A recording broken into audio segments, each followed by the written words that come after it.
Klíč k pokladu. Petr objevil v lese malý, rezavý klíč. Neměl tušení, k čemu patří, ale něco ho neodolatelně přitahovalo.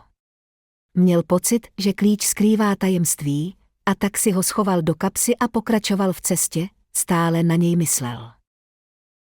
Následujícího dne se vrátil na stejné místo. Klíč jakoby mu šeptal, kam má jít, a vedl ho hluboko do lesa. Tam objevil starou truhlu, částečně zakopanou pod vrstvou hlíny.